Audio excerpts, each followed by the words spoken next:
BJP করার অপরাধে বারবার তলব করে হেনস্থা করা হচ্ছে, এমনই দাবি করেছেন ভাটপাড়ার বিজেপি বিধায়ক পবন সিং। এরপরেই জগদ্দলের তৃণমূল বিধায়ক সোমনাথ শ্যাম বলেছেন, গ্রেপ্তারির ভয়ে এতদিন সিআইডি তলবে ভাটপাড়া বিধায়ক পবন সিং সিআইডির তলবে যাচ্ছিলেন না। পবন সিং জানিয়েছেন, 2018 সালে পুরসভার দেওয়া একটি কাজের বরাত পেয়েছিল একটি কোম্পানি, যার ঘুমন্ত পার্টনার ছিলেন তিনি। তখন তিনি ব্যবসার কাজে বিদেশে ছিলেন। সেই কোম্পানি কাজ সময় মতো শেষ করতে না পারায় পুরসভা আরো সময় চাইলেও তা দেওয়া হয়নি। 2020 সালের 28শে জুলাই পুরসভা ওই কোম্পানির বিরুদ্ধে মামলা দায়ের করে। তিনি আরো অভিযোগ করেন, তখন তার বাবা তৃণমূল কংগ্রেসে ছিলেন, তখন এই মামলা হোল্ডে ছিল। এখন বাবা বিজেপিতে যোগ দেওয়ার পরই মামলাটি ফের খোলা হয়েছে। হ্যারাসমেন্ট তো এই কেসে আগেও আমাকে ডেকেছে 2020 আগে, ঠিক আছে, ডেকেছে দুবার, ডিডি অফিসের থেকে ডেকেছে, ইনভেস্টিগেশনও করেছে।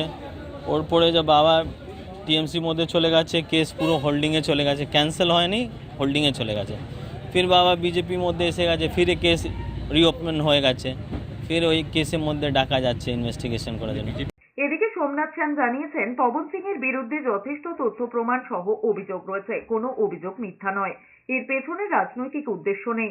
কোনো অভিযোগে বা এমনি এমনি কেউ ডেকে পাঠিয়েছে, তাতে যথেষ্ট কারণ দেওয়া আছে এবং তারাও জানে তাদের কেন ডেকে পাঠানো হয়েছে।